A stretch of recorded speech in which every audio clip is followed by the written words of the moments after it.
नमस्कार, अभिवादन। मैं दुर्गेंद्र चौहान। 2024 का लोकसभा चुनाव परिणाम आने के बाद मंत्रिमंडल का भी गठन हो गया, प्रधानमंत्री भी बन गए और विभागों का बंटवारा भी हो गया। लेकिन सरकार बनाने के बावजूद भारतीय जनता पार्टी के अंदर ये टीस उसे बार बार कचोट रही है कि जिन हिंदी भाषी राज्यों में उसका डंका बजता रहा है 14 और 19 में, 24 में ऐसा क्या हो गया कि उन राज्यों में पार्टी को वोट की चोट मिल गई, या यूं कहें कि पार्टी को वहां भारी नुकसान हुआ है। ये नुकसान वोटों के लिहाज से देखने में आया तो एक अपने आप में जो भारतीय जनता पार्टी हिंदी पट्टी की जो सीटें हारी है उसके बहुत बड़ी एक वजह है, और वो ये वजह है कि जो मंडल को उठाकर बीजेपी ने 2014 में कमंडल में डाला था और एक अचूक फार्मूला बनाया था, उस फार्मूले को लेकर अपने आप में एक अलग तरीके से चीज़ें चल रही थी। लेकिन क्या इस बार कमंडल से मंडल वाला फार्मूला बाहर निकल आया, या यूं कहें कि विपक्ष ने इसे डिकोड कर दिया? ये बहुत सारे सवाल, बहुत सारे किंतु परंतु सामने आ रहे हैं। इस बार के लोकसभा चुनाव के नतीजे कुछ ऐसे आए हैं कि बदलता समीकरण पढ़ पाना, समझ पाना बेहद मुश्किल है। इस बार के नतीजे साबित कर रहे हैं कि एक बार फिर से राजनीति कहीं ना कहीं एक नई करवट लेती नजर आ रही है, चाहे बात दक्षिण की ही कर लें या फिर उत्तर के उन हिंदी भाषी राज्यों की। हर ओर सब कुछ अलग सा दिख रहा है। उत्तर प्रदेश की बात करें तो यहाँ आलम कुछ और है। जिसके जीतने की उम्मीद थी वो पार्टी हारती नजर आई, और जिसकी उम्मीद अधिक नहीं कही जा रही थी, या राजनीतिक विश्लेषक या जिस तरीके से ये कहा जा रहा था कि भारतीय जनता पार्टी वास्तव में दिक्कत में नहीं है, बहुत अच्छा मामला चल रहा है। हाँ, ये कुछ लग रहा है भारतीय किस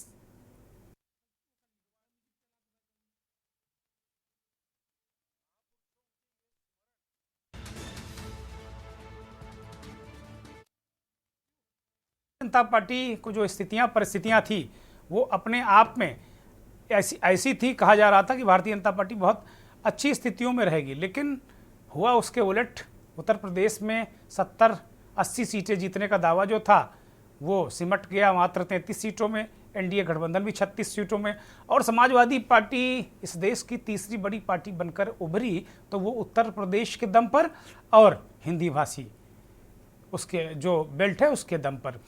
मंथन में आज हम इसी बात को लेकर बात करने वाले हैं कि क्या जो राजनीति है, खास तौर पर उत्तर प्रदेश की राजनीति और देश के जो हिंदी पट्टी की राजनीति है, क्या वो कोई किसी कर्मठ की तरफ जा रही है?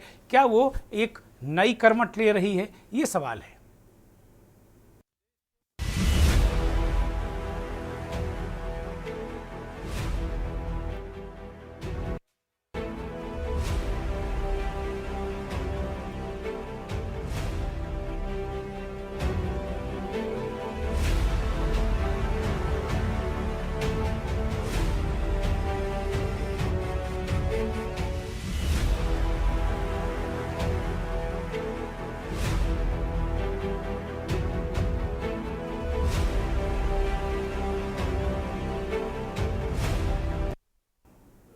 मंथन में यही बड़ा सवाल कि क्या फिर करवट ले रही है राजनीति, और ख़ास तौर पर हम बात उत्तर प्रदेश की कर रहे हैं।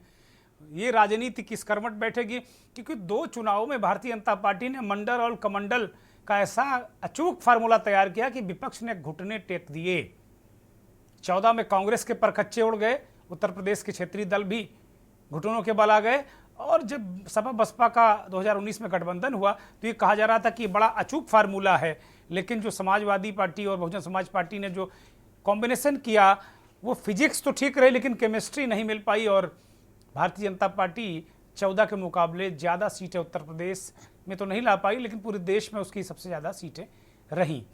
लेकिन इस बार हिंदी पट्टी में सिमटने के बहुत सारे कारण किंतु परंतु खोजे जा रहे हैं, लेकिन ये दर्द है, ये टीस है भारतीय जनता पार्टी के नेताओं में।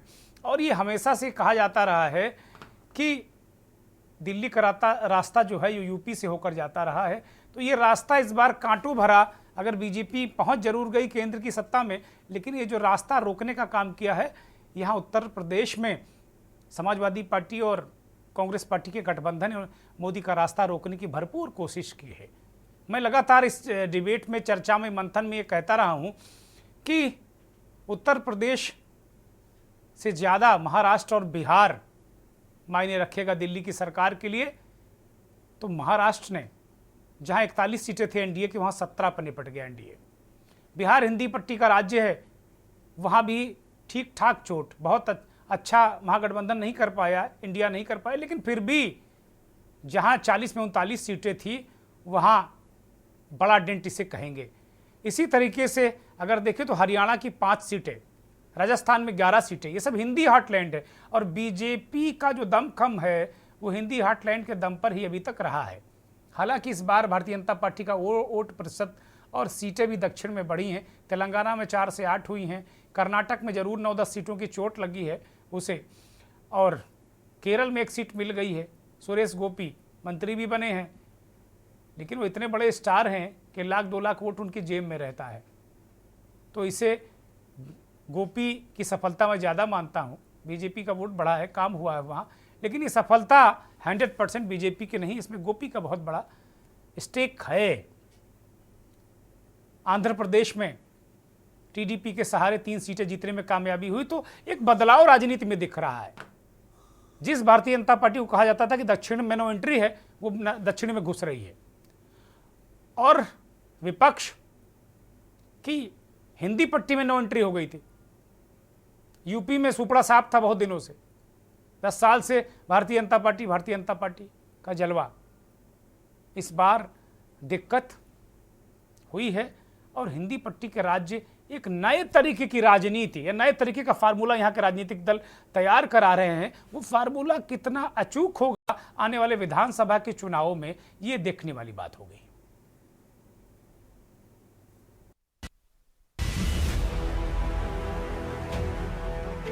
इस बार लोकसभा चुनाव में कांग्रेस के नेतृत्व वाले इंडिया गठबंधन ने भारतीय जनता पार्टी को हिंदी पट्टी में जबरदस्त टक्कर दी। भाजपा को 2019 में 303 सीटें मिली थी, लेकिन इस बार भारी नुकसान का सामना करना पड़ा। इनमें से करीब 50 सीटों का नुकसान उत्तर प्रदेश, बिहार, राजस्थान और हरियाणा जैसे हिंदी पट्टी के राज्यों में मिली हार के कारण हुआ है। अगर इन राज्यों में 2019 के नतीजों से तुलना करें तो भाजपा को उत्तर प्रदेश में करीब 30 सीटें, राजस्थान में 10, हरियाणा में 5, बिहार में 5, झारखंड में 3 और पंजाब में 2 सीटों का नुकसान हुआ। भाजपा को इस बात से भी झटका लगा कि अयोध्या में 22 जनवरी को राम मंदिर में प्राण प्रतिष्ठा होने के कुछ ही महीनों बाद फैजाबाद सीट पर हार का सामना करना पड़ा, जो अयोध्या जिले में है। उत्तर प्रदेश में समाजवादी पार्टी और कांग्रेस के गठबंधन ने राज्य की 88 सीटों में से 44 पर जीत दर्ज की। सपा 37 सीटों पर आगे चल रही थी, लेकिन जिससे वह लोकसभा में तीसरी बार बड़ी जीत बनकर उभर कर सामने आई। वही 5 साल पहले भाजपा ने 62 सीटें जीती थी, जबकि उसके सहयोगी दल अपना दल सोनेवाल ने 2 सीटें ही जीती। साल 2014 में भाजपा ने राज्य में 71 सीटें जीती थी, जबकि अपना दल को 2 सीटें ही मिली थी। उत्तर प्रदेश में कांग्रेस ने 17 सीटों पर जीत दर्ज की है। साल 2024 के लोकसभा चुनाव में उत्तर प्रदेश में कांग्रेस की वोट हिस्सेदारी 10% में इजाफा भी देखा गया, जबकि भाजपा की 5 साल पहले हासिल की गई करीब 50% वाली वोट हिस्सेदारी घटकर 42% पर आ गई। भाजपा को सर्वाधिक नुकसान पूर्वांचल क्षेत्र में हुआ है, जहां से केवल प्रधानमंत्री नरेंद्र मोदी और केंद्रीय मंत्री एवं वह अपना दल सोनेवाल की नेता अनुप्रिया पटेल जीत हासिल की है। मोदी की जीत का अंतर साल 2019 के मुकाबले काफी कम रहा। राजस्थान में पिछली बार अपने सहयोगी राष्ट्रीय लोकतांत्रिक पार्टी के हनुमान बेनीवाल की 1 सीट मिलाकर 25 में से 25 सीटें जीतने वाली भाजपा इस बार करीब 10 सीटों पर पिछड़कर रह गई। कांग्रेस ने दिसंबर के विधानसभा चुनाव से सीख लेते हुए छोटे दलों को अपने साथ जोड़ने का काम किया। कांग्रेस 8 सीटों पर जीती, जबकि उसके सहयोगी दल मार्क्सवादी कम्युनिस्ट पार्टी, भारतीय आदिवासी पार्टी और बेनीवाल की आरएलपी ने 1-1 सीट जीती। भाजपा 14 सीटों पर जीत हासिल करने में सफल रही।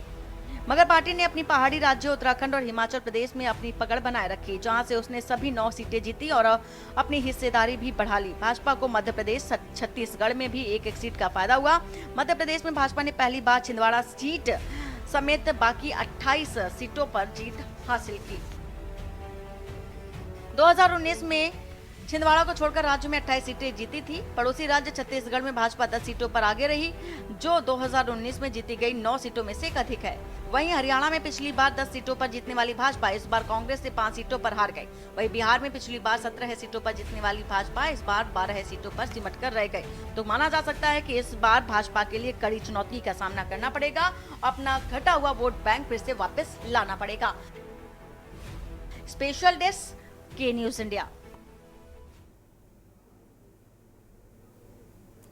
राजनीति करवट ले रही है और इसका जो प्रमाण है वो देखने को मिल रहा है। इसके रुझान देखने को लगातार मिल रहे हैं कि राजनीति किस तरीके से करवट ले रही है।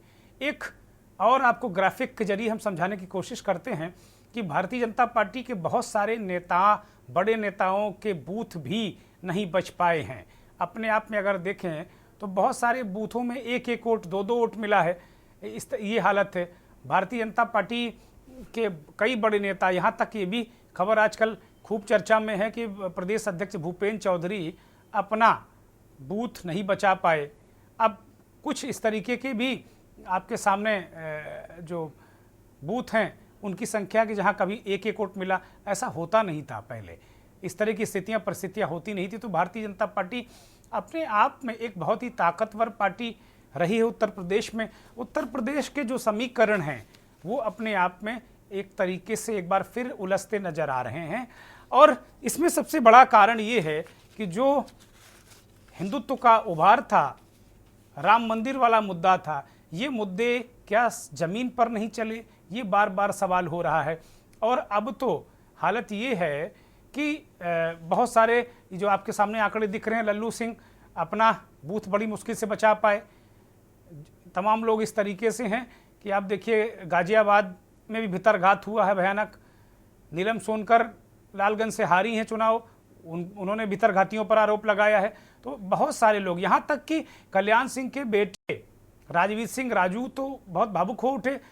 यहाँ तक कि वो रो पड़े और उन्होंने कहा कि मैं हारा नहीं हूँ, मुझे हरवा दिया गया है, मुझे पता है किन लोगों ने हरवाया है।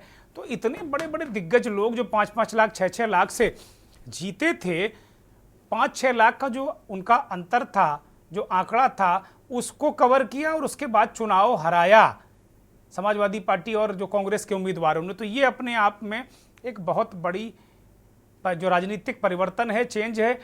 अभी कम से कम आधा दर्जन ऐसी सीटें हैं उत्तर प्रदेश में जहां पर ये देखने को मिला है कि बहुत क्लोज फाइट थी। ये आरोप लगा कि वहां समाजवादी पार्टी या कांग्रेस का उम्मीदवार जीत गया था, अचानक बत्ती चली गई, बिजली गुल हो गई या कुछ मशीनों में खराबी आ गई और उसके बाद जो प्रत्याशी विपक्ष का जीतता नजर आ रहा था उसे हरा दिया गया। इस तरह के आरोप लग रहे हैं। एक मंत्री बने हैं कमलेश पासवान, गोरखपुर की बांसगांव सीट से सांसद हुए हैं, 3000 वोटों से वो चुनाव जीते हैं।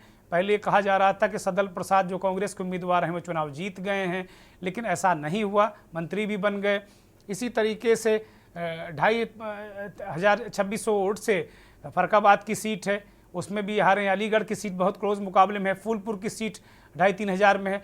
तो इस तरीके की जो बहुत क्लोज मुकाबले वाली सीटें हैं, इनको लेकर भी विपक्ष बहुत सशंकित है और विपक्ष का खुला आरोप है कि इस तरह की जो चीज़ें हुई हैं वो कहीं ना कहीं सीटें छीनी गई हैं। अगर इन सीटों को भी जोड़ लिया जाए तो ये संख्या लगभग 50 के आसपास हो जाती है।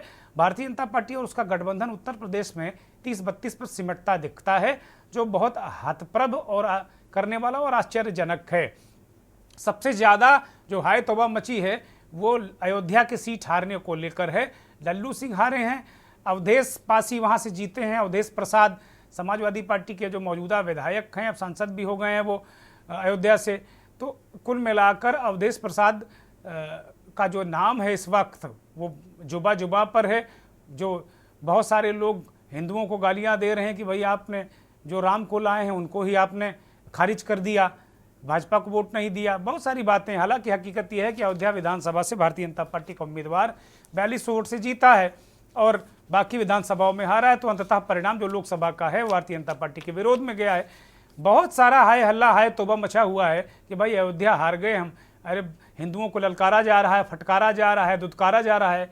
ये एक अलग किस्म की मानसिकता है जो राजनीति में घर कर रही। मुझे ऐसा लगता है कि ऐसे लोग उस जो संकेतक है, जो इंडिकेटर है, उसको माप नहीं पा रहे हैं, संकेतक को माप नहीं पा रहे हैं, समझ नहीं पा रहे हैं कि उत्तर प्रदेश और हिंदी पट्टी की राजनीति किस तरह बदल रही है। इस संकेतक को ऐसे लोग जो बयानबाजी कर रहे हैं, हिंदुत्व के नाम पर लोगों को दुत्कार रहे हैं, फटकार रहे हैं। सोशल मीडिया पर आजकल खूब ये ट्रेंड चला है कि अयोध्या हारने के बाद ये कहा जा रहा है कि भाई शर्म करो हिंदुओं।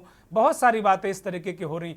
तो जो शर्म करने और कराने वाली जो लोग हैं, ये शायद मुझे लगता है इंडिकेटर भाप नहीं पा रहे हैं। भारतीय जनता पार्टी के पास एक मैच्योर टीम है राजनीति करने वाली, वो मुझे लगता है इन चीज़ों को समझ पा रहे होंगे कि क्या स्थिति है, क्या परिस्थिति है। एक रिपोर्ट जो आपकी स्क्रीन पर चल रही है उसमें 55 सीटें हैं जो हिंदी पट्टी की हैं, वो भारतीय जनता पार्टी ने हारी हैं, जो 19 में उसके पास थी। तो ये छोटा मोटा आंकड़ा है नहीं, ये अपने आप में एक बहुत बड़ा आंकड़ा है। 303 से 240 पर पार्टी सिमट गई है। और बहुत सारे अगर लोकसभा के जो परिणाम आए हैं उसको अगर विधानसभा के दृष्टिकोण से अगर हम देखें तो उत्तर प्रदेश में समाजवादी पार्टी एक अच्छा खासा 200 के करीब विधानसभाओं में वो बढ़त लेती नजर आ रही है। 25-26 सीटों पर कांग्रेस पार्टी भी बढ़त लेती नजर आ रही है। तो कुल मिलाकर अगर स्थितियां परिस्थितियां जो सामने हैं, अगर यही परसेप्शन अगर विधानसभा चुनाव तक रहा तो ये फिर बहुत मुश्किल होगा। अब आने वाले वक्त में उत्तर प्रदेश में तो अभी विधानसभा चुनाव दूर हैं, 27 में हैं, लेकिन सबसे बड़ी बात यह है कि जो पूरा परिदृश्य है, जो पूरा दृष्टिकोण है, वो एक तरीके से आकर टिक जाता है हरियाणा विधानसभा चुनाव में। हरियाणा विधानसभा चुनाव पिछली बार जो 90 विधानसभाएं हैं हरियाणा में, उसमें 40 सीटें ही बीजेपी पिछली बार जीती थी जब खट्टर पुनः चीफ मिनिस्टर बने थे। खट्टर अब केंद्रीय मंत्रिमंडल में पहुंच गए हैं, 2-2 मंत्रालय मिल गए हैं, लेकिन वहां बीजेपी की लुटिया डूब गई है। लोकसभा चुनाव में आधी सीटें उसे हारनी पड़ी हैं। जब पिछली बार विधानसभा चुनाव बीजेपी के लिए इतना मुश्किल भरा था, मुश्किलात इतने थे, तो इस बार जब 5 लोकसभा की सीटें वो हार गए हैं, पिछली तो 10 में 10 सीटें उसकी थी, बीजेपी की थी, लेकिन इस बार मुश्किलात इतने बढ़ गए हैं कि इस बार जब सारी सीटें वो हार गए हैं तो 5 सीटें हार गए हैं, तो अब विधानसभा चुनाव भी बहुत मुश्किल होगा बीजेपी के लिए। इसी तरीके से दिल्ली का चुनाव है, वहाँ अरविंद केजरीवाल ताल ठोक चुके हैं। हालांकि दिल्ली में एक भी सीट किसी दूसरे दल को नहीं मिली है, पूरे दिल्ली ने बीजेपी को मैंडेट दिया है, वहाँ से हर्ष अग्रवाल को मिनिस्टर भी बनाया गया है। तो हिंदी पट्टी में दिल्ली, उत्तराखंड को अगर छोड़ दें, हिमाचल को अगर छोड़ दें, और मध्य प्रदेश और छत्तीसगढ़ में भी बेहतरीन प्रदर्शन बीजेपी ने किया है। मध्य प्रदेश की सभी सीटें जीते हैं और वहाँ छत्तीसगढ़ में भी एक सीट छोड़कर बाकी सारी सीटें जीते हैं। तो अगर हिंदी पट्टी के 2 बड़े राज्य इनको अगर हम लोग देख लें, मान लें, तो इनको छोड़कर बाकी जहाँ उत्तर प्रदेश बहुत बड़ा राज्य है, 2-3 राज्यों की तुलना में यहाँ सीटें 80 सीटें हैं, 2-3 राज्यों के बराबर की सीटें हैं। यहाँ अगर इतनी बड़ी चोट लगी है तो बीजेपी को समझ में नहीं आ रहा होगा। और विपक्ष कहीं ना कहीं अखिलेश यादव का पीडीए, जिसको लेकर हंसी उड़ाते थे भारतीय जनता पार्टी के नेता, भारतीय जनता पार्टी के एक बहुचर्चित नेता हैं, वो लगातार समाजवादी पार्टी को समाप्तवादी पार्टी कहते थे, लेकिन अब उनको भी मुझे नहीं लगता इधर हाल में कोई उनका बयान आ रहा हो। तो एक अलग तरीके की राजनीति का क्या सूत्रपात हुआ है क्या उत्तर प्रदेश में और हिंदी पट्टी में, और इस राजनीति को कैसे बीजेपी काउंटर करेगी? क्योंकि अब तो ये तय हो गया है कि जो हिंदू सारा जो ओबीसी वोटर था, सबसे ज़्यादा चिंता बीजेपी को ओबीसी वोटर की रहती है।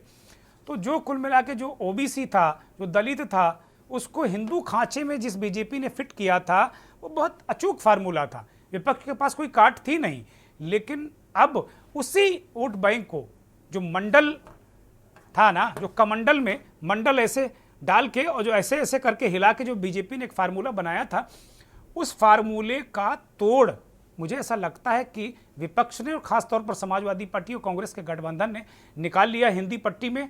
और ये आने वाले दिनों में विधानसभा के जो चुनाव है 5-6 राज्यों में इस साल और अगले साल मिलाकर, उसमें मुझे लगता है कि ये जो परिष्कृत फार्मूला है विपक्ष का, ये भी बहुत कारगर होता नजर आएगा। एक ब्रेक ले रहा हूं। आप देख रहे हैं के न्यूज, खबरों का सारथी।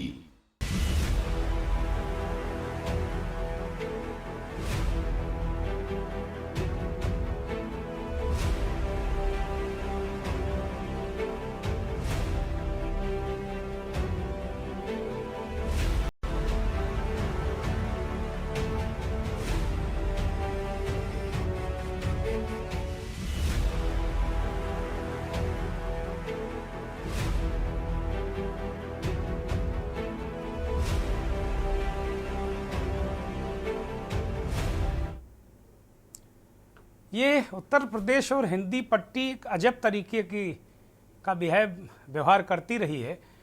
मध्य प्रदेश में अगर देखा जाए, जो ज़बरदस्त तरीके से हिंदी पट्टी का प्रमुख राज्य है, संघ की प्रयोगशाला भी मध्य प्रदेश सबसे पुरानी प्रयोगशाला रहा है। जब पूरे देश में भारतीय जनता पार्टी को एक सीट नहीं मिलती थी तो मध्य प्रदेश में सीट मिलती थी।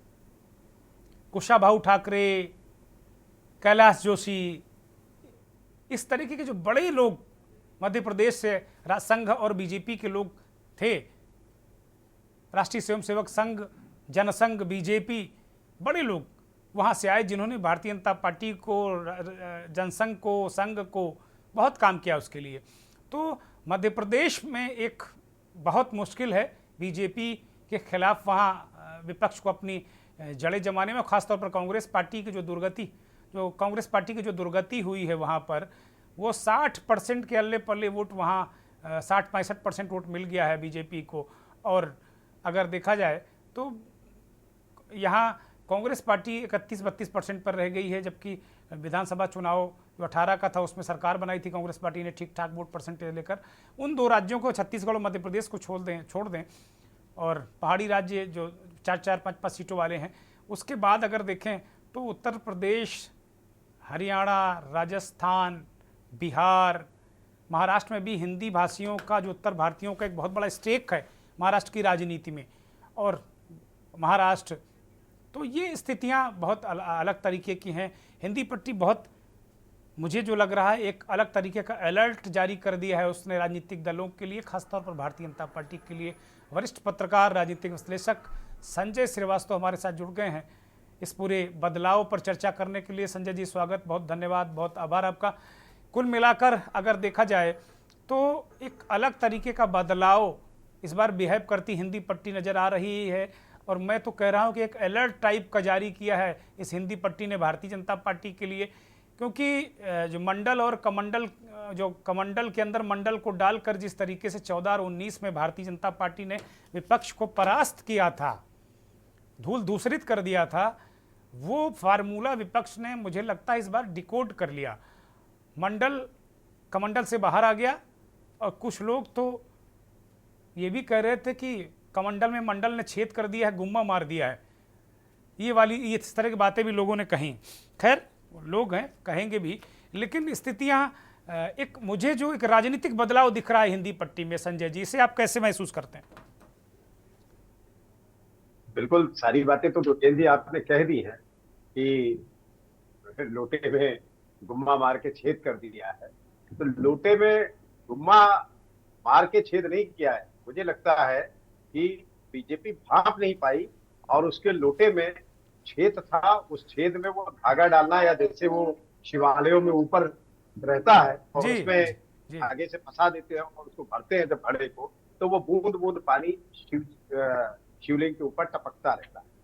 मुझे लगता है कि वो भाप नहीं पाए और पानी पूरे के पूरा निकल गया। अब जो आज का माहौल है उसमें अगर आप हिंदी पट्टी, बिहार, राजस्थान, मध्य प्रदेश, उत्तर प्रदेश, उत्तराखंड, इन सब की बात करते हैं तो निश्चित तौर पर भले ही उत्तराखंड में 5 की 5 आ गई, दिल्ली में 7 की 7 आ गई है, मध्य प्रदेश में पूरी की पूरी सीट आ गई है, राजस्थान में आधी से ज्यादा मिल गई है, लेकिन बिहार और उत्तर प्रदेश में जिस तरह का नुकसान दिखाई दे रहा है, तो खासतौर से उत्तर प्रदेश में जो एक बड़ा नुकसान बीजेपी को हुआ है, और 4-5 सीटें ऐसी थी जो ये 2000-5000 के बीच में जीते, नहीं तो वो भी हाथ से गई थी लोकसभा में। 5000-10,000 वोट मायने नहीं रखते। निश्चित तौर पर ये कह सकते हैं कि बीजेपी का जो रणनीति थी या रणनीतिकार लोग थे, उनके अंदर अहंकार था। वो जनता की नब्ज नहीं टटोल पा रहे थे। और जनता जिस तरीके से ये पिछले दिनों में आपने देखा होगा कि अगर कोई पत्रकार के खिलाफ ने बोला तो उसके खिलाफ कार्रवाई कर दो, उसे जेल भेज दो, विपक्ष का कोई कुछ बोल नहीं रहा है, तो जनता भी साइलेंट हो गई, वो कुछ बोल नहीं रही। कुछ मुद्दे जो मुझे नजर आए इस पूरे चुनाव में घूमने के दौरान, वो अग्निवीर का बहुत बड़ा मुद्दा था। नौकरियों में भर्ती के जिस तरह पेपर लीक हुए, कई भर्तियां नहीं हो पाई, उसका गुस्सा था। सेना में भर्तियां कई सालों से नहीं निकली, उसका गुस्सा था।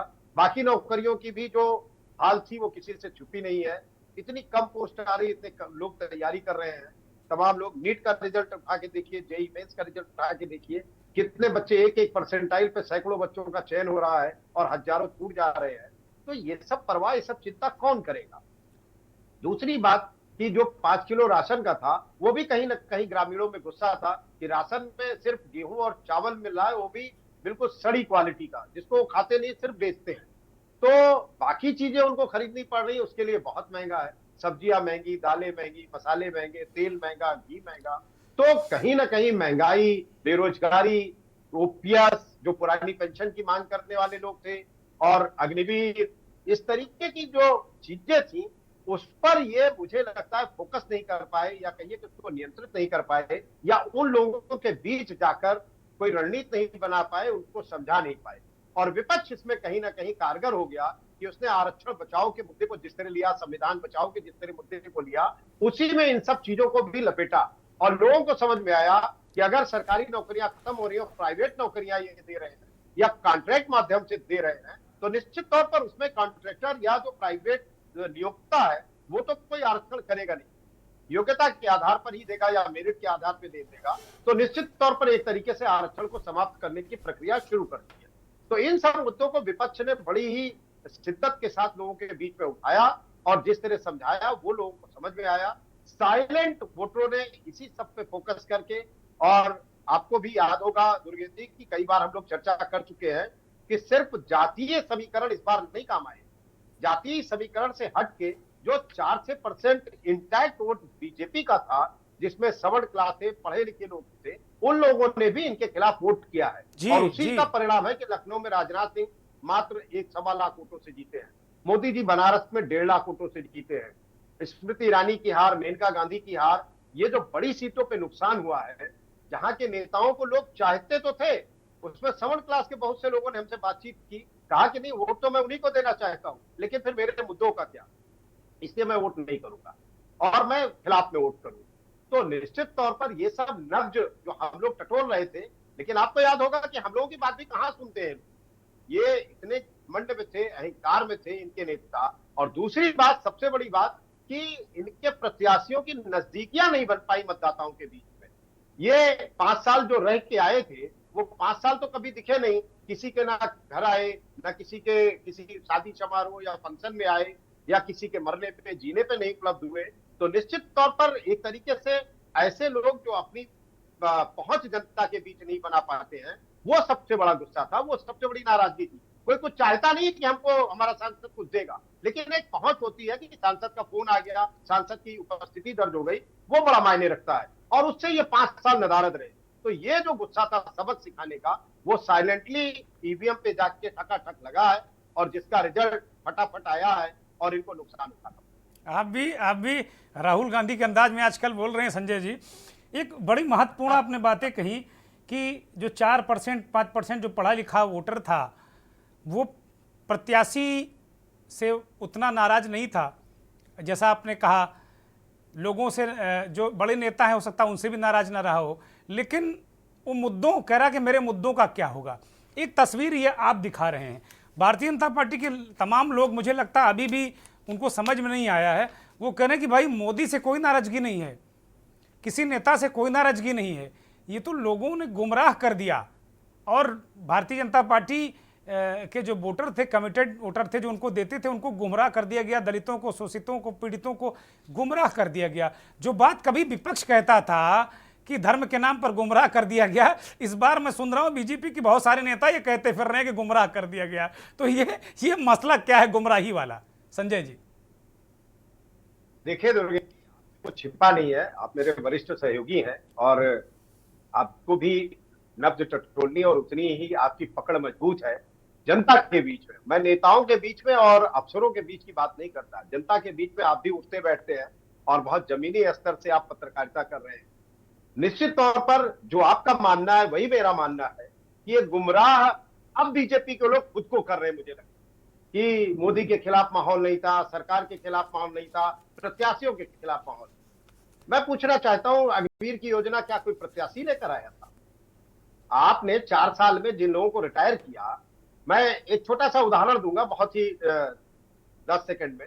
एक लड़का मुझे मिला सुल्तानपुर में, इसीलिए मैंने बहुत दावे से बड़े बड़े चैनलों को इंटरव्यू दिया था और कहा था कि मेनका गांधी चाहे 20,000 से हारे लेकिन हार रही है जी, जी। और उसी दिन दे दिया था जिस दिन मतदान हुआ।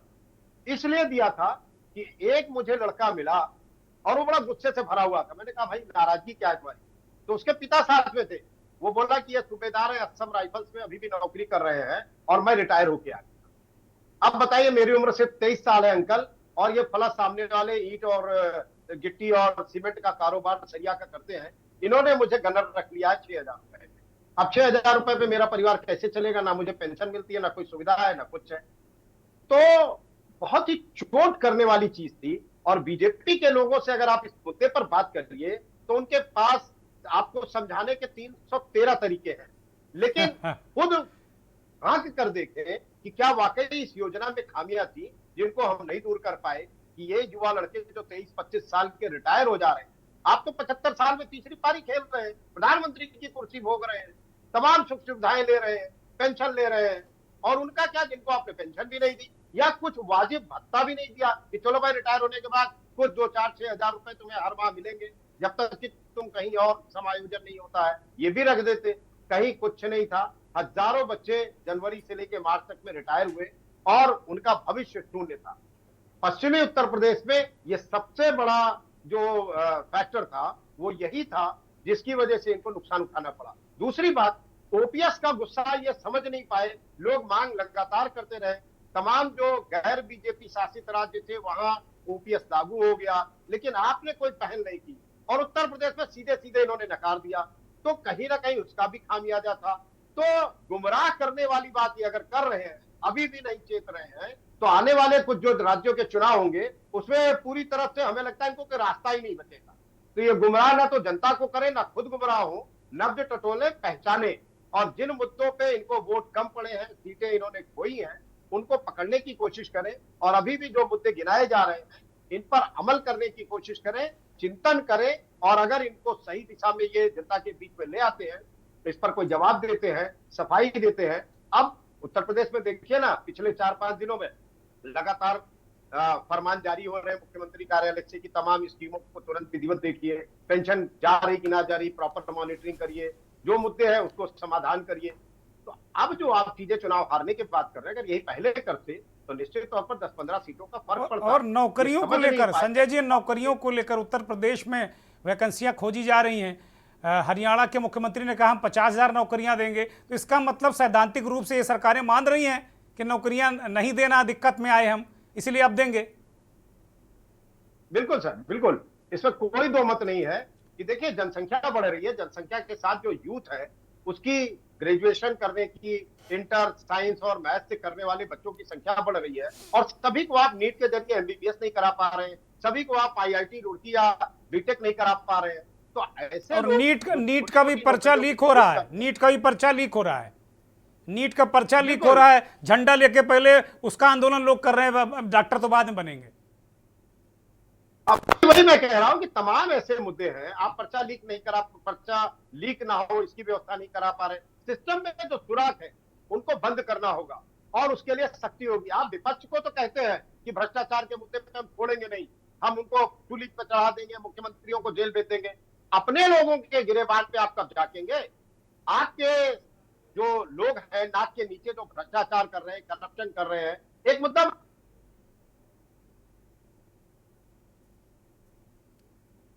संजय जी अनम्यूट करिए, आपकी आवाज हम सुन नहीं पा रहे हैं। संजय जी हम आपको सुन नहीं पा रहे हैं। मुझे लगता है कि संजय श्रीवास्तव का जो कनेक्शन है, नेटवर्क है, उसमें कोई व्यवधान है, कोई दिक्कत है, उसे ठीक किया जाए। लेकिन बात ठीक है, बहुत सारे मुद्दे हैं, बहुत सारे समीकरण हैं जो बदलती राजनीति किस करवट ले रही है, इसका संकेत और संदेश राजनीतिक दलों को जब आप अपने दे लोगों रही। पे कार्रवाई करने लगेंगे तो जनता में विश्वास और भरोसा देगा, तो आने वाले चुनाव में नतीजे कुछ और आपके पक्ष में हो सकते हैं। ठीक बात है, ठीक बात है संजय जी। जैसा अभी चुनाव से पहले तमाम रैलियों में नेता कहते फिर रहे थे कि भाई बुंदेलखंड को लेकर बहुत काम किया है, लेकिन हमने देखा कि बुंदेलखंड की, उत्तर प्रदेश की अगर बात करें तो 4 में 3 सीटें हार गए। और जो झांसी को छोड़ दें, झांसी कांग्रेस के कोटे की सीट थी, उसमें एक बड़ी अंतर से भारतीय जनता पार्टी को जीत मिली है। लेकिन इसके अलावा तीनों सीटें, चाहे वो जालौन गरोठा हो, हमीरपुर महोबा हो, बांदा चित्रकूट हो, ये सीटें 14 से लगातार भारतीय जनता पार्टी के पास थीं और उसके पास मजबूत नेता भी थे। लेकिन ये तीनों सीटें हार गए, जबकि वो कह रहे हैं कि बुंदेलखंड में इतना काम कर दिया हमने, हर घर जल नल योजना, वहाँ पीने को पानी नहीं था, हमने घर घर पानी पहुँचा दिया, रोजगार दे दिया, बुंदेलखंड एक्सप्रेस वे दे दिया, यहाँ तक कि जो आयुध फैक्ट्रियाँ हैं, रोजगार भी मिल गया, अब पलायन नहीं होता। इस तरीके की बातें की गई थी। क्या जनता ने बिल्कुल आंखें बंद करके विपक्ष को वोट दे दिया है? क्या ये इतने बढ़िया काम जनता ने नहीं देखे हैं संजय जी? जी दुर्गेश जी पूछे, फिर से आवाज आ गई। मैं ये पूछ रहा हूं कि बुंदेलखंड में जो दुर्गति हुई है, 4 में 3 सीटें बीजेपी ने गंवाई हैं। एक सीट जो झांसी की जीती है वो बड़े अंतर से बीजेपी ने जीती, वहाँ कांग्रेस का उम्मीदवार था, लेकिन बाकी जगह समाजवादी पार्टी सफल रही बुंदेलखंड में। उस बुंदेलखंड की जहाँ लगातार भारतीय जनता पार्टी का वोट प्रतिशत 50 के आसपास था और एक अच्छे 5-5 लाख से उसके उम्मीदवार जीत रहे थे। जड़ीले नेता उसके पास थे, 2-2 बार के सांसद थे। एक तो सांसद जी 6 बार के थे जो मंत्री थे, भानु प्रताप वर्मा। ये वहाँ पर इतना काम जैसे बीजेपी कह रही है, सरकारों ने वहाँ काम किया, बुंदेलखंड एक्सप्रेसवे, घर घर पानी पहुँचाया। पानी बुंदेलखंड की बहुत बड़ी समस्या थी, पलायन रोका, हथियारों की फैक्ट्री लगाई, रोजगार वहाँ पर बढ़ा। इसके बाद भी जनता ने आंखें बंद करके विपक्ष को क्यों वोट दे दिया संजय जी? ऐसे तो कोई काम क्यों करेगा फिर? देखिए, बुंदेलखंड की अगर बात की जाए तो सबसे बड़ा मुद्दा पानी का था, जो आप कह रहे हैं। और पानी के मुद्दे की हकीकत यह है, क्योंकि मैंने बड़ा काम किया इस जल जीवन मिशन के भ्रष्टाचार को उजागर करने के लिए। मैंने तो 1.5 साल जो सरकार के नुमाइंदे रहे उनके खिलाफ लोकायुक्त में जांच कराने के लिए भी पैरवी की, और 1.5 साल तक वो मुकदमा चला, उसके बाद खारिज हुआ है। तो जल जीवन मिशन का जो बुंदेलखंड का प्रकरण है वो यही है कि सूत ना कपात जुलाहों में लट्ठम लट्ठ। दूसरे लोगों के साथ भी हम बैठते हैं। टंकी लगी है, कहीं पाइपलाइन बिछी है, कहीं पानी पहुंचा है। इन लोगों ने खेल कागजों पे किया है।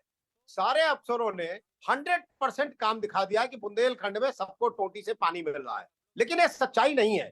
क्योंकि जो शहरी क्षेत्र है, शहरी क्षेत्रों में जो नगर निगम और नगर पालिका होती है, वो जल संस्थान के जरिए जो पानी पहुंचाती रही है पिछले करीब 40-50 सालों में, जो लाइनें बिछी हैं, आपने उनको भी जोड़ लिया। और जो ग्रामीण क्षेत्रों में आपको पाइप पहुंचाने का काम था, पाइप से नल के जरिए पानी देना था, वो अभी काम निश्चित तौर पर मैं दावे के साथ कहता हूं कि अगर जांच हो तो 50% से ज्यादा नहीं हुआ है। टंकी बनी है तो पाइपलाइन नहीं बिछी है, पाइपलाइन बिछ गई है तो टंकी नहीं बनी है, वो ओवरहेड टैंक भी बन गया तो ट्यूबवेल नहीं लगा है, ट्यूबवेल नहीं लगा तो लोगों के घरों में आपने वो नल लगा के और उसमें टोटी लगा दी, और वो पीतल की टोटी भी लोग निकाल के बेच लिए। तो वो टोटी ऐसे खड़ी के खड़ी, पानी तो आता नहीं उसमें। तमाम ऐसे हैं, जब चाहे तब इनको सबूत के तौर पे मैं उपलब्ध भी करा दूं। तो इन सब चीजों की शिकायतें होती रही, लेकिन अब नीचे से लेके ऊपर तक इसको नजरअंदाज किया गया। नेताओं ने मंच पर, रैलियों में, भाषणों में सिर्फ इसकी दुहाई दी कि हमने तो हर घर नल पहुंचा दिया। अरे भाई, हर घर नल अगर वास्तव में जमीनी स्तर पे पहुंचा होता तो लोग नाराज क्यों होते? अगर उनको पानी मिल रहा होता। तमाम योजनाएं बुंदेलखंड की ऐसी थी जिसमें खूब बंदरबांट हुई। जो सरकारी मशीनरी है उसने खूब दुरुपयोग किया, खूब पैसे खाए। तो इन सब चीजों की शिकायतें निचले स्तर पे भी होती रही हैं, ग्रामीण इलाकों में सड़कें नहीं बनी। आप कहीं भी चले जाइए, मेरे ख्याल से बुंदेलखंड में बहुत ही ज्यादा किल्लत है इसकी कि ग्रामीण इलाकों में जो इलाके हैं उनमें सड़कें अच्छी है नहीं, अगर है भी तो खड़ंजे पड़े हैं। खड़ंजे पे आप स्कूटर और कार से जा नहीं सकते हैं, साइकिल और रिक्शा बमुश्किल जाता है। तो ये तमाम ऐसी खामियां रही कि आपने विकास के कार्य सिर्फ कागजों पर दावे किए और कागजों का ही हवाला आप भाषणों में देते रहे।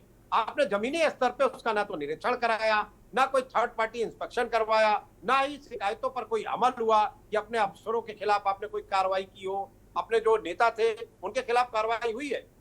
महेंद्र सिंह पहले जल शक्ति मंत्री थे और जब जल जीवन मिशन की शिकायतें हुई वहीं उसी को लेके वो विभाग से हटाए भी गए थे और आज उत्तर प्रदेश में मंत्री नहीं बन पाए, भले उन्होंने मध्य प्रदेश में बड़ा अच्छा रिजल्ट दिया है। अब देखना होगा उसकी रेवड़ी उनको क्या मिलती है। लेकिन इन सब चीजों के होने से ही बुंदेलखंड में भी जिन सीटों का नुकसान हुआ है वो इसी वजह से हुआ है। और दूसरा, जिस तरीके से समाजवादी पार्टी ने कांग्रेस के साथ गठबंधन किया और जातीय समावेश किया वोटरों का, जो जातीय समावेश किया उसको तोड़ने में बीजेपी नाकामयाब रही। ये भी एक बड़ा फैक्टर था जिसकी वजह से कुछ कहीं ना कहीं आप कुछ वोटों से तमाम सीटें खो दिए। तो ये सब ऐसे कारण थे जिनको बीजेपी ने शायद अहंकार में ही नजरअंदाज किया, क्योंकि लोगों को लगता है कि मोदी के नाम पे ही वोट पड़ रहे हैं और मोदी के नाम पे हम सीट जीत जाएंगे। कोई भी सिर्फ बीजेपी का टिकट इसीलिए पाना चाहता है एड़ी चोटी का जोर लगा के साम दाम दंड भेद से कि मुझे टिकट मिल गया तो मैं लोकसभा पहुंच गया। लेकिन इस बार ये दम टूटा है और आगे इनको सबक लेना होगा कि ऐसा नहीं होगा कि बीजेपी का टिकट मिल गया तो मोदी के नाम पे आप लोकसभा पहुंच जाओगे, ऐसा नहीं हो पाएगा। नहीं, निश्चित तौर पर संजय जी बड़ी महत्वपूर्ण बात आपने कही कि भाई एक जो ये हो गया था कि नहीं बीजेपी का टिकट बेयरर चेक है। एक जमाने में कांग्रेस को कहा जाता था कि कांग्रेस का टिकट बेयरर चेक, ऐसी स्थिति कभी कांग्रेस की थी। लेकिन जैसा आपने कहा कि बहुत सारे समीकरण बीजेपी के लोग रणनीतिकार भाप नहीं पाए। संजय जी, इतना बड़ा तंत्र बीजेपी का और सत्ता पक्ष भी बीजेपी, इतना बड़ा तंत्र, डबल इंजन, और जिन राज्यों में हिंदी पट्टी में भारी नुकसान हुआ है भारतीय जनता पार्टी का और 240 पर आ गए, 63 सीटें कम हुई हैं। ये कोई छोटा मोटा आंकड़ा नहीं है, 63 सीटें, उसमें 55 सीटें कोर हिंदी हार्टलैंड में कम हो गई हैं। और बीजेपी को हिंदी पट्टी की पार्टी ही कहा जाता था, अब धीरे धीरे साउथ में इमर्ज कर रही है। तो ये क्या संकेत है, ये क्या बदलाव है, किस तरीके से हम इसको समझें संजय जी? देखिए दुर्गेश जी, जहां तक मुझे लगता है और आप भी इत्तेफाक रखेंगे, ये जो समीकरण बना है कि बीजेपी की सीटें हिंदी पट्टी में कम हुई हैं, उससे कहीं ना कहीं ये लगता है कि जो मतदाता था उसको जिन जिन मुद्दों पे, क्योंकि मतदाताओं के भी डिफरेंट मुद्दे थे, अगर मैं अपनी बात करूं तो मैं कुछ और मुद्दों पे वोट डालने जा रहा हूं। जिनको नौकरियां चाहिए वो नौकरियों के लिए वोट डालने जा रहे हैं, जिनको पेंशन चाहिए वो पेंशन के लिए वोट डालने चाह रहे हैं, जिनको गांव में अपने सुरक्षा विकास या तमाम ऐसे मुद्दे चाहिए वो उनके लिए वोट डालने जा रहे हैं।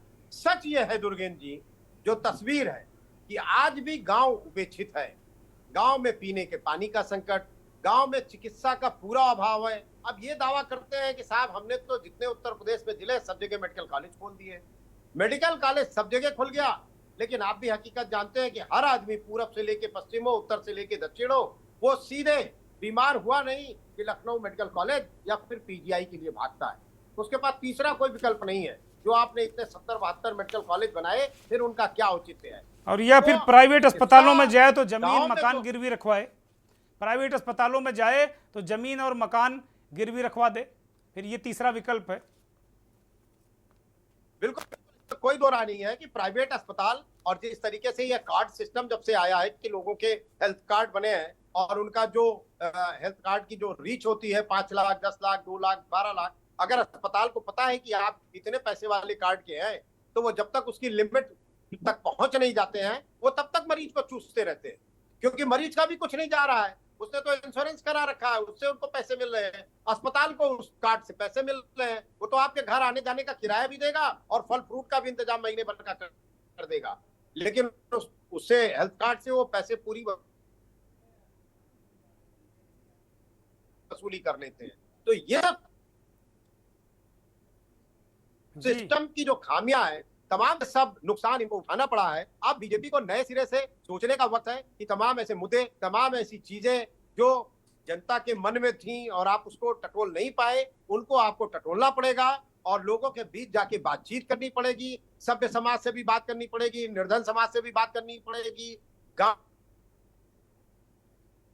गिराव के लोगों से भी बात करनी पड़ेगी, और तब उसका जो आने वाले चुनाव होंगे उसके बीच में जाए तो आप बता सकें कि पिछले लोकसभा चुनाव में ये तमाम मुद्दे थे जो हम लोगों के जहन में आए और हमने उसकी खामियों को माना और इसका निदान किया है या समस्याएं सुलझाने का प्रयास कर रहे हैं। तब जाके जनता के मन में ये बात होगी कि आप जनता के लिए वाकई कुछ सोचते हैं, कुछ करने जा रहे हैं। अभी तो यही हो रहा है कि भाई ये लोग इतने घमंड में कुछ करते ही नहीं, कुछ बताइए तो उसका दूसरा उपाय बता देते हैं।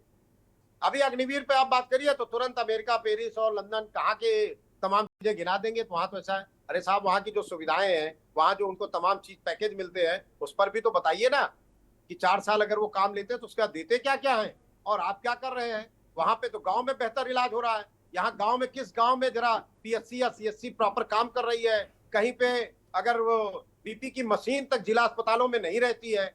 तो ये सब सोचने वाली बात है कि एक बीपी की मशीन अगर आपके जिला अस्पताल में नहीं है और उसी को आपने मेडिकल कॉलेज में कन्वर्ट कर दिया है तो कितने शर्म की बात है।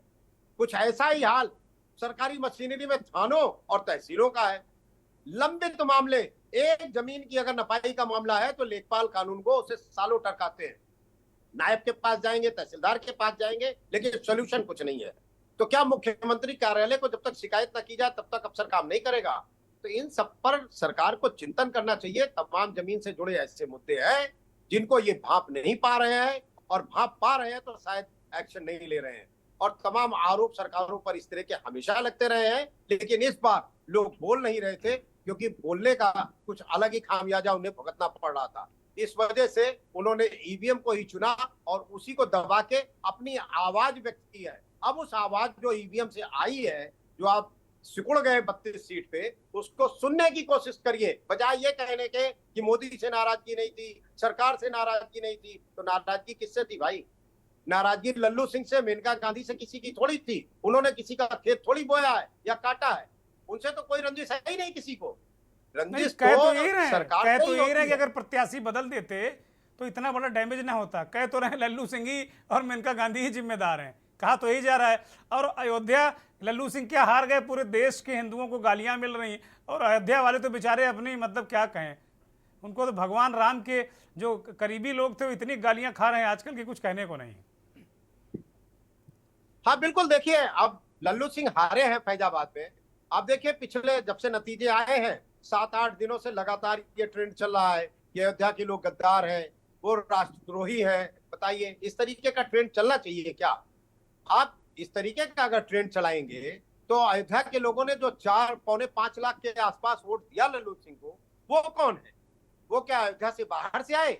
अरे आपने तो अयोध्या के लोगों को, जब रामलला को आप लेकर आए, ये कहते हैं रामलला को हम ही ले आए हैं, उससे पहले तो अयोध्या में रामलला थे ही नहीं। और जिस दिन आप लेके आए उस दिन आपके साथ कौन आए? अडानी आए, अंबानी आए, अमिताभ बच्चन आए, कंगना रनौत आई, तमाम बड़े बड़े फिल्म इंडस्ट्री के लोग आए, तमाम बड़े बड़े उद्योगपति आए। अयोध्या के लोगों को तो आपने बुलाया ही नहीं। तो अयोध्या के लोगों को क्या पीड़ा टीस नहीं होगी कि इतना बड़ा राम का जलसा हो और उसमें अयोध्या के लोग खाली टीवी स्क्रीन पे देखें अपने घरों में बैठ के? तो ये भी तो एक टीस होती है। जिनके घर कॉरिडोर के नाम पे तोड़े गए दुर्गेंद्र जी, तमाम ऐसे जिनको मैं व्यक्तिगत जानता हूं, उनको कुछ पैसे आज तक नहीं मिले। अनुज झा वहां के डीएम थे और जब जमीन का स्कैम वहां जोर शोर से उठाया विपक्ष ने और तमाम अखबारों में पत्रकारों ने लिखने का साहस किया, तो सिर्फ अनुज झा को हटाया गया, कोई कार्रवाई नहीं। लेखपाल से लेकर डीएम तक ने वहां पे हजारों करोड़ की जमीन का सौदा किया और कराया, और उसकी एवज में सबकी जमीनें हैं। तमाम ऐसे अफसरों को हम आप जानते हैं जिनके नाते रिश्तेदारों के नाम वहां 4-4, 10-10 हजार स्क्वायर फीट जमीनें हैं प्राइम लोकेशन पे, जो माझा बरहटा की जमीनें हैं जहां इनकी महर्षि वालों का विश्वविद्यालय बन रहा है। उस जगह पे किस तरह खेल हुआ है? महर्षि वाले ने भी खेल किया है, लेकिन कहेगा कोई नाम लेके? आप तो उसके साथ मिले हुए हैं, उसको लाभ पहुंचा रहे हैं, जनता को लाभ मिला नहीं। तो ये सब जो छोटी छोटी नाराजगियां थी लोगों में घर कर गई थी, और वो गुस्सा ईवीएम की बटन पे निकला है।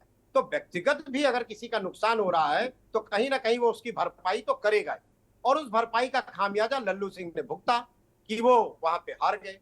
अब हारे लल्लू सिंह, दोषी हो गई अयोध्या की जनता, हारी मेनका गांधी, दोषी हो गए सुल्तानपुर की जनता। अरे भाई, आपने मेनका गांधी को टिकट दिया तो उस मजबूती के साथ आपको लड़ना था कि जिस जातीय समीकरण के दलदल में आप सपा और कांग्रेस का मुकाबला कर रहे थे, उसके जातीय समीकरण को समझ ही नहीं पाए कि Muslim vote, Nishad vote, Yadav vote सब जा रहा था। आपको लगता था कि सब हम ही को वोट दे रहे हैं, निषाद भी आपको वोट दे रहा है, मुस्लिम भी आप ही को वोट दे रहा है। लोग तो कह रहे थे नहीं 25% संजय मुसलमान हमें ही वोट जी, दे रहा है। इनके नेता कहते थे, आपको आपने भी सुना होगा, वो कहते थे कि भैया केमिस्ट्री गठबंधन चाहे जिससे कर लो, केमिस्ट्री नहीं बैठ पाएगी। पता चला इन्हीं की केमिस्ट्री नहीं बैठ पाई, बाकी की सब बैठ गई। जी, मैं समझ नहीं पाया दुर्गेन जी। मैंने कहा इनके नेता ये कहते थे कि गठबंधन राहुल गांधी कर लें चाहे मायावती से अखिलेश कर लें, केमिस्ट्री नहीं बैठ पाएगी, जीतेंगे हम भी। तो वो केमिस्ट्री विपक्ष की तो बैठ गई, इन लोगों की नहीं बैठी। देखिए, इसी पे हम लोग लगातार डिस्कस कर रहे हैं कि ये जो पिछले 4-5 राज्यों के चुनाव हुए थे जिसमें ये बहुमत की सरकारें बनाने में कामयाब हो गए और तमाम जगहों पे ओएसपी की, अग्निवीर के खिलाफ तमाम मांगे होती रही, लेकिन इन्होंने कुछ किया नहीं। और उसके बावजूद ये बड़ी सीटें लेकर जीते राज्यों में, मध्य प्रदेश में, राजस्थान में, तमाम जगहों पे, हिमाचल में, हर जगह ये जीतते ही रहे हैं। तो जहां जहां ये जीते, इनको लगा कि हम तो बगैर इसके ही जीत गए हैं और क्यों इसको हम लागू करें। तो निश्चित तौर पर मुझे जो लगता है कि ये जो ऐसे स्थानीय मुद्दे थे इस बार, जो जहां के स्थानीय मुद्दे थे, उनको छूने में ये नाकामयाब रहे, या हो सकता है इनको पता रहा हो तो उसको उस समस्या को दूर करने में ये इन्होंने दिलचस्पी नहीं दिखाई, या यूं कह लीजिए कि लोगों को उपेक्षित किया।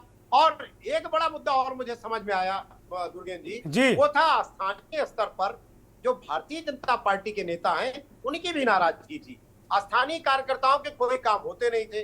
डीएम जो है वो विधायकों को कुछ समझता नहीं है इनकी सरकार में, तो विधायक की वोट मांगने जा रहा है और विधायक जनता का काम नहीं करा पा रहा है, तो वो किस मुंह से जाएगा वोट लेने के लिए। ऐसे तमाम लोग भी मिले जो पार्षद थे, जो जिला पंचायत में थे, बीडीसी थे, उन्होंने बताया कि भैया मैं तो कोई काम करा ही नहीं पाता हूं, तो मैं कैसे जाऊं वोट मांगने।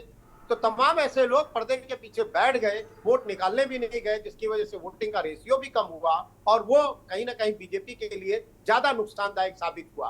तो ये सब तमाम ऐसी चीजें थी जो इनके खिलाफ करवट ले रही थी और ये शायद सीधे लेटे लेटे सोचते थे कि मोदी जी की जय हो, मोदी जी के नाम पे सारे वोट हम ही को मिल रहे हैं, सारे वोट हम ही को मिल रहे हैं। विपक्ष जितना भी गठबंधन मजबूत बना ले, जितने भी दल जोड़ ले, लेकिन उसको तो सिर्फ हार ही होनी है, जीत उसके खाते में आएगी नहीं। और मुझे लगता है जिस तरह देश का जो आंकड़ा आया है कि 240 बनाम जो विपक्ष का गठबंधन है बीजेपी के खिलाफ में 232 सीटें हैं, लेकिन अगर पूरी सीटों का आप आकलन करिएगा तो 1500 से लेके 48 वोट, बल्कि कोई 48 वोट से भी जीता है, तो 48 वोट से लेके और 5000 वोट के बीच में जितनी सीटें हैं, अगर उसमें से 50% सीटें गठबंधन को और मिल जाती तो इनको कहने का आज नौबत ही नहीं आती, क्योंकि ये सरकार में ही नहीं होते फिर तो। निश्चित तौर पर बहुत ज़बरदस्त तरीके से आपने संजय जी विश्लेषण किया। वास्तव में बड़ी चिंता का विषय होना चाहिए, बीजेपी के कर भी रहे होंगे क्योंकि वो बुद्धिमान लोग हैं और कभी कभी क्या होता है ओवर कॉन्फिडेंस में ही लोग कहीं न कभी धोखा खा जाते हैं। बहुत शुक्रिया संजय जी, बहुत आभार, धन्यवाद आपका। कुल मिलाकर एक इतनी देर जो समझने की कोशिश हमने की, वो हवा तो बदल रही है। जाति समीकरण, जो जातियां, जो हिंदुत्व का खांचा था वो जातियों में टूटा और उससे समीकरण बदला। लेकिन जो ज्वलनशील पदार्थ ये है कि लोगों की नाराजगी, अहंकार, दवाई, पढ़ाई, सिंचाई, कमाई, इसकी तरफ ध्यान न देना, ये सारी चीज़ें एक साथ इकट्ठा हो गई और ये भी बहुत बड़े कारण हैं हिंदी पट्टी में ज़बरदस्त नुकसान के। बहुत बहुत धन्यवाद, नमस्कार। प्रोग्राम के प्रायोजक हैं सम्मकुल कूलर, जो हर दिल करे कबूल सम्मकुल। इस कार्यक्रम के प्रायोजक करता है राजश्री इलायची, टशन का जश्न।